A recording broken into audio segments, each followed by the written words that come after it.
What's up, Internet? This is Rambling Josh, and you're watching another episode of Let's Play Pokemon Red.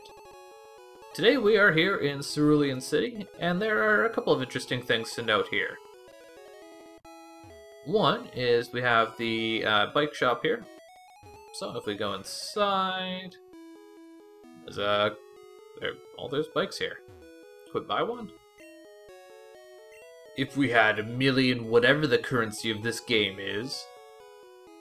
Unfortunately, I'm pretty sure we can't even hold that much, so that's not going to happen. There's, of course, the gym over here. We could do that right now, but with only Charmeleon at level 24, we're probably not going to stand any chance at all. But luckily for us, there is something else that we need to do before we leave Cerulean City anyways. So, we're going to do that and try and get a little bit more experience before going to the gym. There's also this building here, which is interesting no matter what version of the game you're playing. There's this guy here who will offer to trade you a Jinx for a Poliwhirl, so that's something to keep in mind. And if you're playing Pokemon Yellow, someone in the building will give, if your Pikachu is in good condition, is happy, rather. This person will give you a Bulbasaur, which is pretty handy. Now, happiness in Pokemon Yellow works a little bit differently than it does in future generations, since it's just kind of like a test bed, I guess. It's only for Pikachu in Generation 1, and only in Pokemon Yellow, so.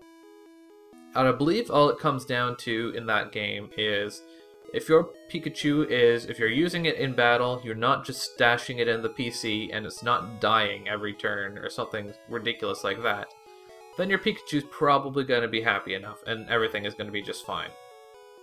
There's also this police officer here who's kind of blocking our way into this house because of Team Rocket messing about. That's going to be something we can do something with in the near future, but not quite yet. Policeman is kind of blocking our way. What we do have, however, is another rival battle. Good for you. Now, as I mentioned before, your rival tends to use the same Pokemon throughout the entire game, much like I plan to do. So, while last time we fought a Pidgey, this time we have a Pidgeotto. And Quick Attack is just kind of whatever. Quick Attack always attacks first, no matter what your speed is, but it's kind of weak. Typically, anyways. So it's not all that big a deal. Thankfully, Pidgeotto did not use Sand Attack at all, so it didn't mess me up for future enemies. He has an Abra, which is basically just free experience, because at this point, Abra can't actually do anything. It's not like it's impossible for Abra to know other abilities. Well, it might actually be impossible in Generation 1. I can't remember. But Abra, all it tends to know is Teleport, which in a trainer battle does literally nothing. So, yeah. Now, Abra evolves to a Kadabra, which is extremely powerful, and it does that at level 16. But that Abra was only level 15, so that's all good. I'm pretty sure Squirtle evolves into Wartortle at level 16, so I'm not sure why he's still got Squirtle, but whatever. And this fight is a pretty good demonstration of how big of a difference level can actually make. Like, we're only a handful of levels above this guy's Pokemon, and yet we managed to take all of them out pretty easily. That's cool, I guess? Ah, so that's how that works. Not that I've actually used the Pokemon storage system at all, but it's there. I will eventually. But anyways, our goal for the moment is to head up this way, past the Nugget Bridge, which is a very kind of odd name, but whatever. We are a little beat up from the rival battle there, but we're doing pretty good. And I'm pretty sure the guys on this bridge are not particularly hard, especially this guy.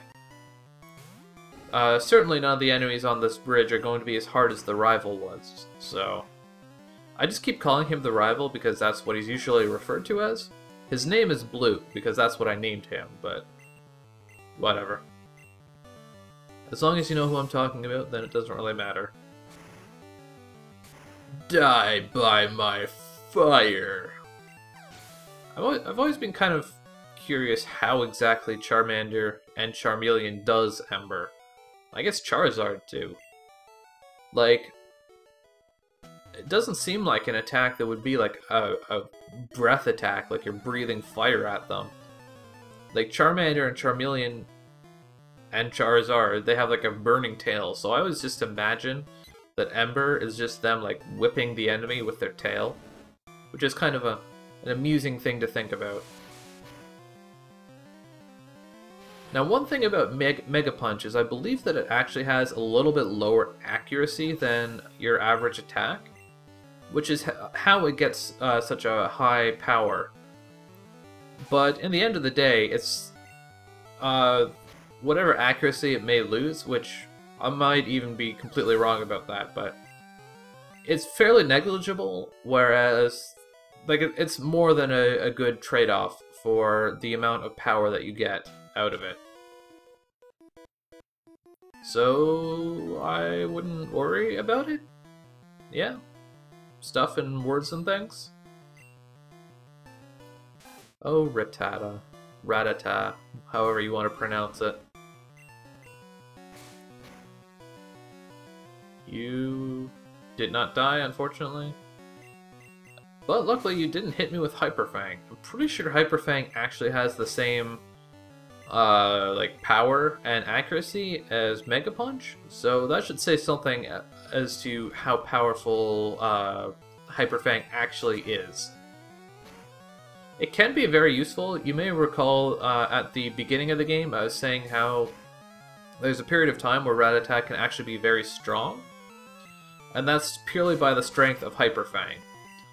But in the end of the day, a Rattata is always going to be a Rattata. Well, until it evolves into Raticate, I guess. So it can only ever be so strong. Now there are a couple of status effects that came up here. Poison is pretty obvious. It's poison. It's, you know, take damage every turn, which is pretty annoying. Oh god, now I'm confused as well. Please work. No. And hurt by poison. Jeez, this could be bad. Work. There we go. And the Ekans also was afflicted by burn. So fire attacks have a chance of burning your enemy. And burn basically works the same way as poison does, except I don't think it persists after battle. I think it's actually stronger, like it does more damage than poison as well, but it's also much less likely to happen, so there's that. It's not really something you can count on, and it's probably never going to be like a game changer, but it's there, so yeah. Now anyways, that was just a good time to return to the Pokemon Center.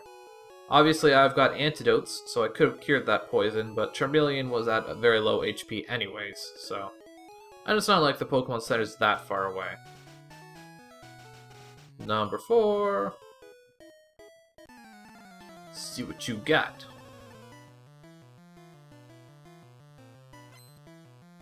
Actually, one thing I should probably mention that I never mentioned previously, and intended to, one of the Pokemon on my list of Pokemon to catch, one of the things that I look for is a ground type. And I mentioned previously how Geodude is a rock/ground type. I actually also tend to look for I like ground types and types that with high defense, so basically rock types. And Geodude is a good candidate for that, but the problem, like normally I would go for Geodude, but there's one issue, and that is kind of long-term potential. Geodude can work out very well long term, but the issue is that the way its evolutions work are a little bit odd. So it evolves into Graveler at, like, I want to say level 18?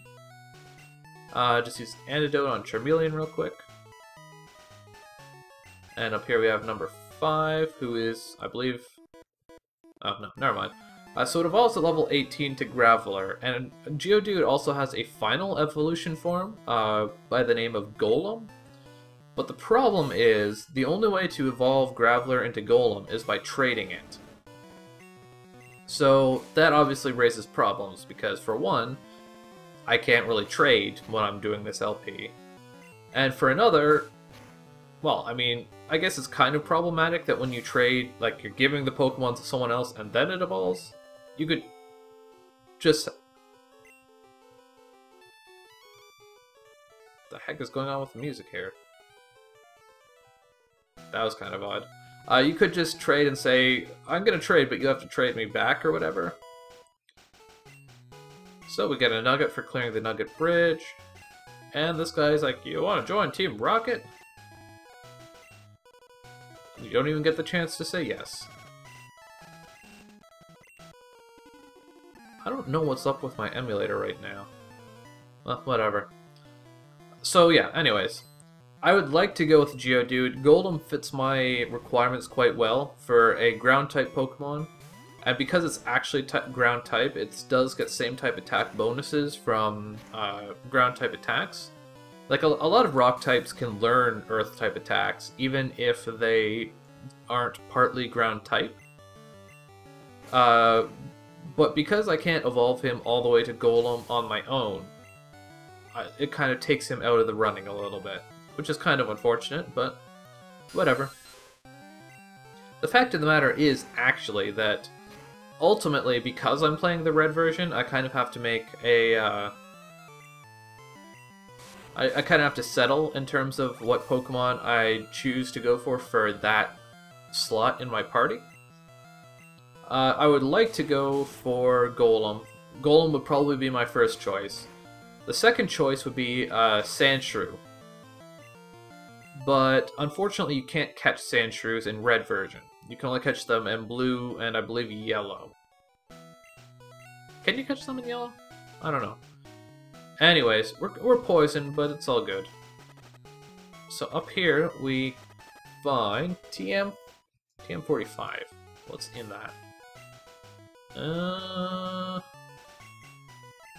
Thunder Wave. Thunder Wave could be... Thunder Wave is actually a Thunder attack that can be pretty handy to give to non-Thunder types. Even though I don't have anyone that can learn it. Just because what it does is it paralyzes the opponent. So because it doesn't do any damage, you don't have to worry too much about the same type attack bonus. And I'm just gonna head back to the Pokemon Center. Also, obviously, we got that nugget for clearing the bridge. And a nugget doesn't actually do anything. The only use that it is you can sell it for 1,000 of whatever the currency is, which is a pretty good chunk. I mean, it's not like super awesome amazing, but it's not bad. No, I don't want to buy. Nuggets. Oh, 5,000. That is pretty good, actually. And it occurs to me while I'm dealing with my items that I should probably do a little bit of work in that regard. So if I head over to the PC, there's a PC in every single Pokemon Center. I can go to Red's PC, and I can use the item storage system. So I want to deposit... I'll hold on to that. Deposit my Moonstone.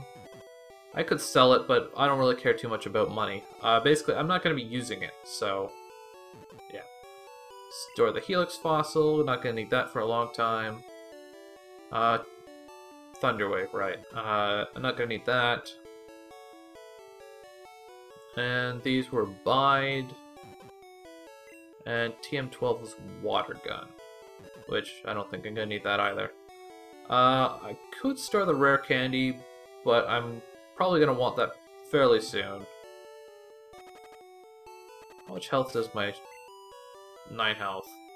So, one of the other benefits of having just random Pokemon on your team that you aren't using, namely like my Rattata, Pidgey, and Weedle, is that if you are poisoned, then your Pokemon can, unlike a lot of games, your Pokemon can actually faint from just straight up poison. And what happens is that if you die, if your Pokemon dies from poison and you don't have any backups, then you basically have like 3 or 4 steps, I think, and at that point, if you take that many steps and you have no Pokemon left, then you just instantly, I believe the term is white out or blackout. I don't know. They changed it at one point because apparently blacking out is racist. I don't know. But anyways, if your last Pokemon dies from poison, that'll just happen. So I don't know why that happens. It's really weird that you would black out no matter what the circumstance, because, oh, I lost a Pokemon battle, I'm just gonna faint. But anyways, the point is, if you have Pokemon on your bench that you just aren't using, just sitting there, then at least if your main Pokemon dies from poison, you don't instantly black out. Here we have a Machop. Might as well just go with Mega Punch. And now, back on the topic of Pokemon potentials for my team. So one of the things that is basically a must-have in any Pokemon team, as far as I'm concerned, is a Psychic type. So at this point in the game, well, I guess it doesn't even really matter at this point in the game. There's really only, I think, 2 candidates for Psychic types in Generation 1. Well, that's not necessarily true, but on the way up through the game, there's only 2 choices. And Psychic types are really important because Psychic is actually, like, ridiculously overpowered in Generation 1. Like, Psychic types are really strong. They always do a lot of damage, basically. Pretty much always. And the only type of attack that they're actually weak against in Generation 1 is Bug-type attacks. And I'm pretty sure there's only 2 Bug-type attacks in the whole game, and they're both really weak. So Psychic types basically have no weakness in Generation 1. So they're pretty abusive.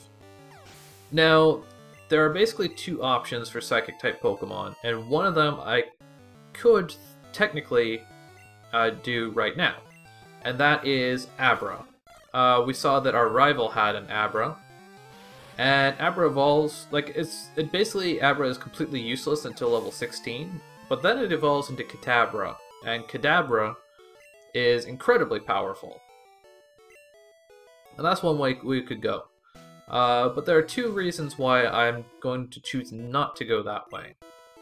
The first is that Abra suffers from the same problem that Geodude does, in that in order to evolve to its ultimate form, like, it goes to Kadabra, and then it can evolve again into an Alakazam. But the problem is, much like Geodude, Kadabra can only evolve into Alakazam when it's traded. So I don't have access to Alakazam, basically, for this LP. Which is kind of unfortunate, because Alakazam is amazingly powerful. The other thing is that,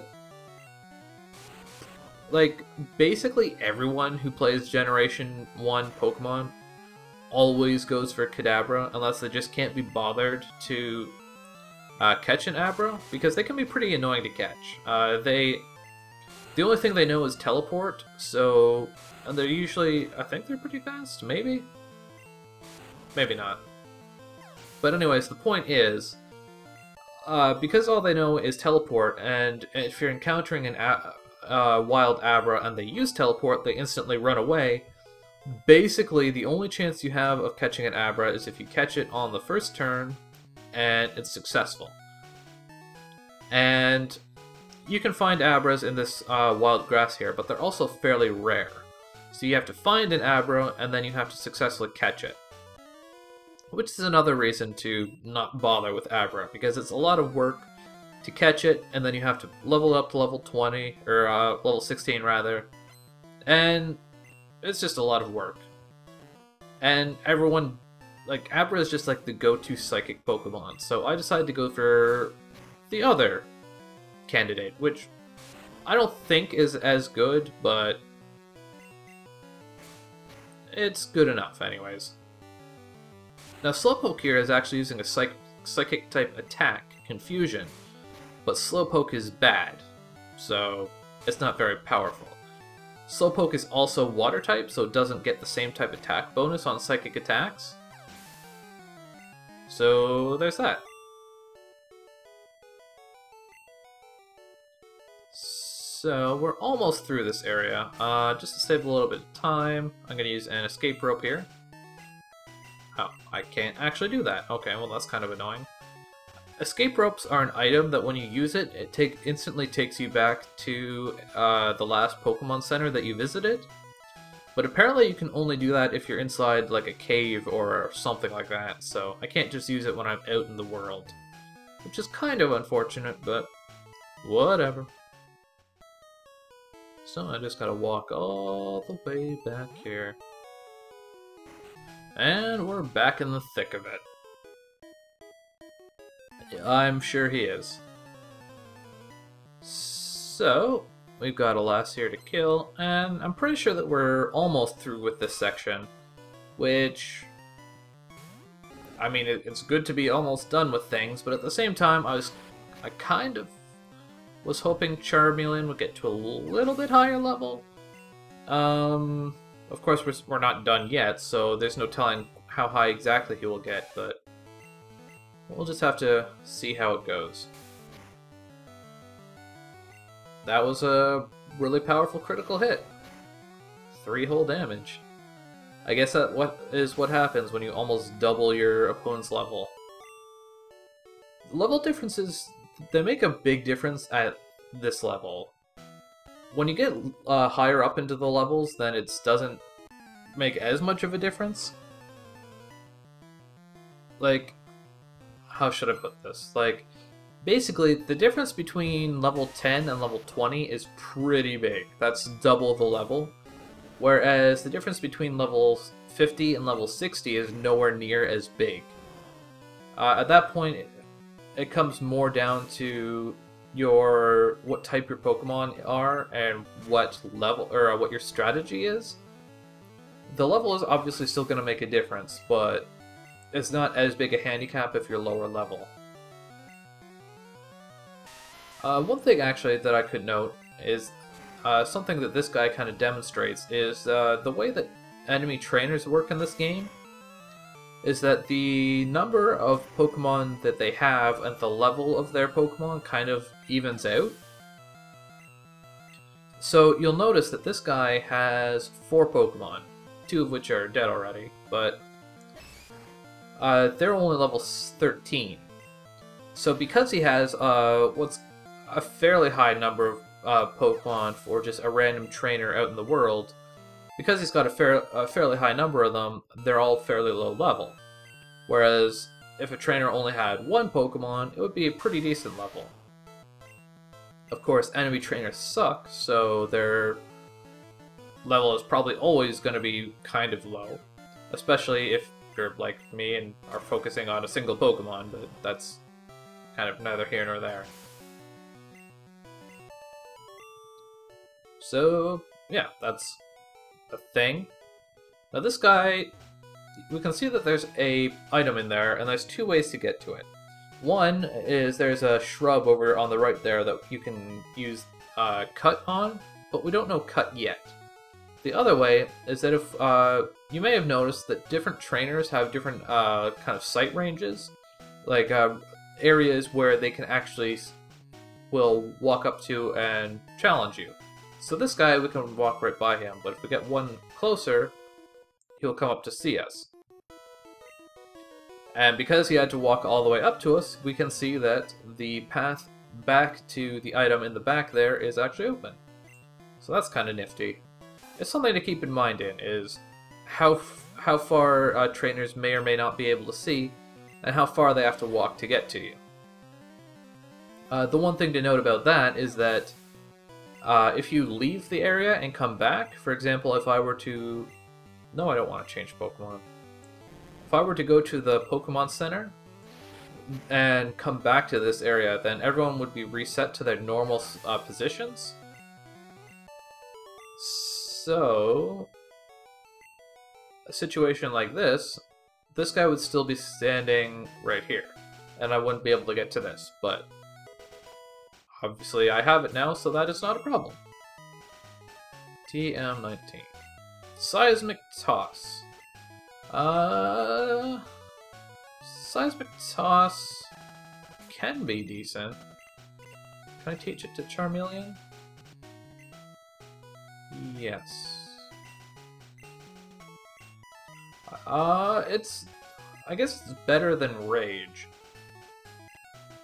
Seismic Toss, the way it works is, it actually deals damage that's equivalent to your level.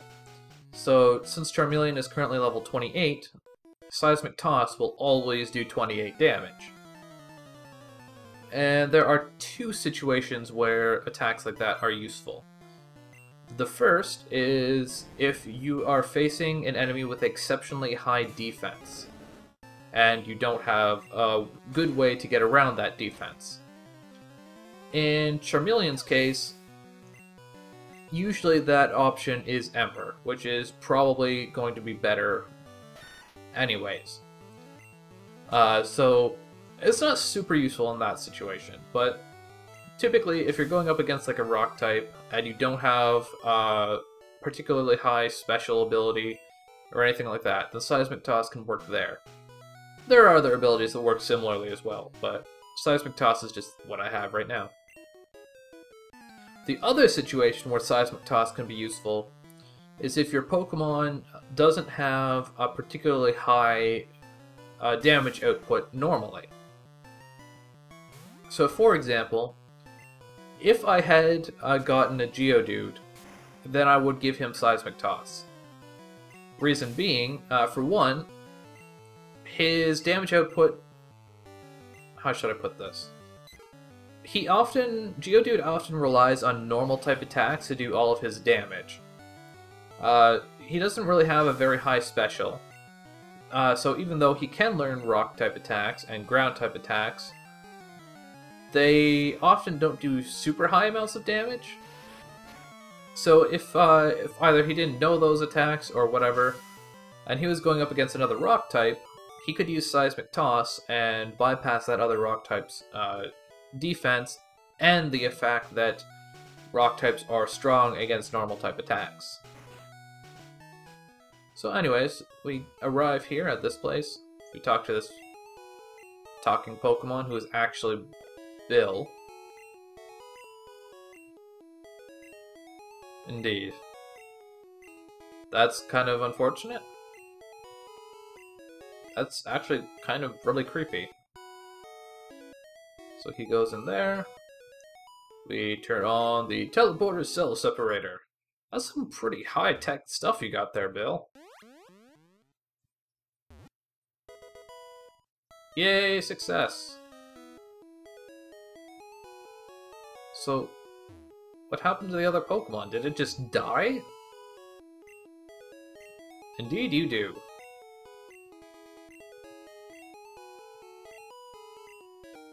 So anyways, just for no particular reason, he gives us the SS ticket, which lets us get on the SSN in Vermilion City. So that's handy. And now, if we had looked at the PC earlier, the Pokemon storage system would have been called, like, question marks PC or something like that. But now that we've met Bill, it's his PC system that stores the Pokemon, it will be called Bill's PC. So there's that. But anyways, now that we have met Bill, we can take this shortcut all the way back to Cerulean City. We can see that the police officer has moved here. So technically, we could just go straight to the next town. But now that we've completed that, I was hoping Charmeleon would get to a little bit higher level, but it'll probably be okay. We're about ready to take on the Cerulean Gym. So we will do that and then head over to Vermilion City on the next episode of Let's Play Pokemon Red. Catch you later.